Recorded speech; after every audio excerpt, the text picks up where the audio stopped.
മഞ്ചേശ്വരത്ത് SDPI സ്ഥാനാർത്ഥിയെ പിൻവലിക്കണമെന്ന ആവശ്യവുമായി മുസ്ലിം സംഘടനകൾ. SDPIക്കെതിരെ സമസ്ത നേതൃത്വം.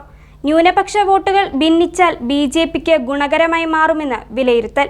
സ്ഥാനാർത്ഥിയെ പിൻവലിക്കണമെന്ന ആവശ്യം SDPIയിലും ശക്തം.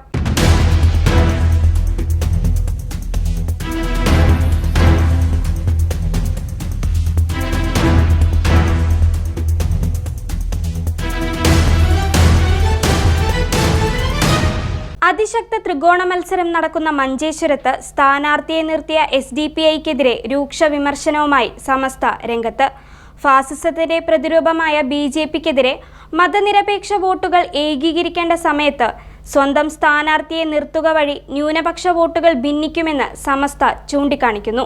ഈ വിധത്തിൽ വോട്ടുകൾ ചിതറിയാൽ അതിന്റെ ഫലം ലഭിക്കുന്നത് BJP സ്ഥാനാർത്ഥി K. സുരേന്ദ്രനായിരിക്കുമെന്നും സമസ്ത നേതാക്കൾ ചൂണ്ടിക്കാണിക്കുന്നു.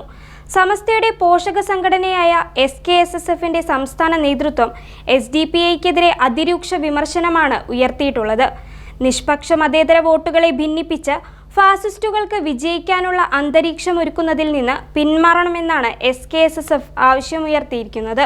രാജ്യം നേരിടുന്ന ഏറ്റവും വലിയ വെല്ലുവിളിയായ ഫാസിസത്തിന്റെ വളർച്ചയെ തടയുന്നതിന് പകരം ന്യൂനപക്ഷ മതേതര വോട്ടുകൾ നിഷ്ഫലമാക്കുന്ന പ്രവർത്തനങ്ങൾ ആരുടെ ഭാഗത്തു നിന്നും ഉണ്ടാകാൻ പാടില്ല.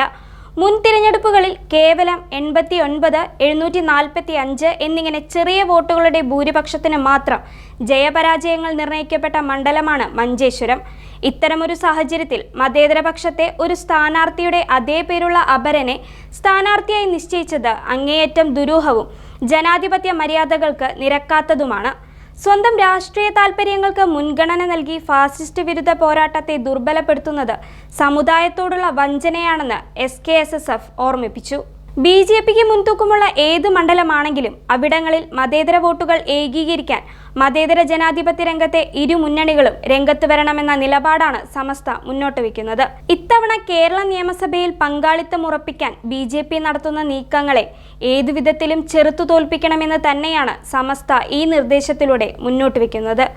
BJP ജയിക്കുമെന്ന് ഉറപ്പായാൽ ക്രോസ് വോട്ട് ചെയ്ത് പരാജയപ്പെടുത്തണമെന്ന തന്ത്രം വർഷങ്ങളായി വിദഗ്ധമായി നടപ്പാക്കി വരുന്ന മണ്ഡലമാണ് മഞ്ചേശ്വരം. BJP ജയിക്കാതിരിക്കാൻ കോൺഗ്രസ് സ്ഥാനാർത്ഥിക്ക് ഇടതുപക്ഷം വോട്ട് മറിച്ച് നൽകാറുണ്ടെന്നത് പരസ്യമായ രഹസ്യമാണ്. മുൻ വർഷങ്ങളിൽ BJP സ്ഥാനാർത്ഥി K. സുരേന്ദ്രൻ വളരെ ചെറിയ വോട്ടുകൾക്ക് പരാജയപ്പെട്ടത് അങ്ങനെയാണ്. ലളിതമായി പറഞ്ഞാൽ ഇടതു വോട്ടുകൾ UDFന് ലഭിച്ചിരുന്നില്ലെങ്കിൽ എത്രയോ മുൻപ് തന്നെ മഞ്ചേശ്വരത്ത് നിന്ന് സുരേന്ദ്രൻ MLA ആയേനെ. ഇത്തവണയും ശക്തമായ പോരാട്ടമാണ് മഞ്ചേശ്വരത്ത് നടക്കുന്നത്. K. സുരേന്ദ്രൻ തന്നെയാണ് NDA സ്ഥാനാർത്ഥി. KR ജയാനന്ദയാണ് ഇടതുമുന്നണി സ്ഥാനാർത്ഥി. AKM അഷ്റഫ് ആണ് UDF സ്ഥാനാർത്ഥി. അവിടെ മുസ്ലിം നാമധാരിയായ ഏത് സ്ഥാനാർത്ഥി വന്നാലും UDF വോട്ട് ഭിന്നിക്കുമെന്നതാണ് യാഥാർത്ഥ്യം. അവിടെയാണ് SDPI സ്ഥാനാർത്ഥിയെ പ്രഖ്യാപിച്ചിരിക്കുന്നത്. അതും അഷ്റഫ് എന്ന പേരുള്ള സ്ഥാനാർത്ഥി തന്നെ. SDPI നേതാവ് KM അഷ്റഫാണ് ഇവിടുത്തെ സ്ഥാനാർത്ഥി. ഒരേ സമയം ന്യൂനപക്ഷ വോട്ടിൽ ഭിന്നത വരുത്താനും അതേസമയം UDF സ്ഥാനാർത്ഥിയുടെ അപരനായി മാറാനും SDPI സ്ഥാനാർത്ഥിക്ക് കഴിയുമെന്നാണ് ആരോപണം ഉയർന്നിട്ടുള്ളത്. അതുകൊണ്ടുകൂടിയാണ് BJP സ്ഥാനാർത്ഥിയെ പരാജയപ്പെടുത്താനായി SDPI സ്ഥാനാർത്ഥിയെ പിൻവലിക്കണമെന്ന് സമസ്ത നേതൃത്വം ആവശ്യപ്പെട്ടിരിക്കുന്നത്. പാണക്കാട് ഹമീദ് അലി ശിഹാബ് തങ്ങൾ, ഹാഷിർ അലി ശിഹാബ് തങ്ങൾ, മുബഷീർ തങ്ങൾ, ജമലുലൈലി, നിയാസ് അലി ശിഹാബ് തങ്ങൾ, സത്താർ പന്തലൂർ തുടങ്ങിയ നേതാക്കൾ ഈ ആവശ്യം ശക്തമായി ഉയർത്തിയിട്ടുണ്ട്. സമാന രീതിയിലുള്ള പ്രതികരണം തന്നെയാണ് വിസ്ഡം യൂത്തും നടത്തിയിട്ടുള്ളത്. SDPIയുടേത് കപട ഫാസിസ്റ്റ് വിരുദ്ധതയാണെന്നും സ്ഥാനാർത്ഥിയെ നിർത്തിയ നീക്കം മതനിരപേക്ഷ കേരളത്തോടുള്ള വെല്ലുവിളിയാണെന്നുമാണ് അവരുടെ നിലപാട്. എന്നാൽ ഒരു രാഷ്ട്രീയ പ്രസ്ഥാനം എന്ന നിലയിൽ തെരഞ്ഞെടുപ്പിൽ പങ്കെടുക്കാനുള്ള ഭരണഘടനാപരമായ അവകാശം വിനിയോഗിക്കുക മാത്രമാണ് ചെയ്തതെന്നാണ് SDPI നേതാക്കളുടെ വിശദീകരണം. അതേസമയം ഫാസിസ്റ്റ് വിരുദ്ധ പോരാട്ടം എന്ന പ്രഖ്യാപിത ലക്ഷ്യത്തിൽ നിന്നും വ്യതിചലിക്കുന്നതിനാൽ മഞ്ചേശ്വരത്തെ പ്രത്യേക സാഹചര്യത്തിൽ മത്സരത്തിൽ നിന്ന് പിന്മാറണമെന്ന ആവശ്യം SDPI നേതൃനിരയിൽ തന്നെ ശക്തമാകുന്നുണ്ട്.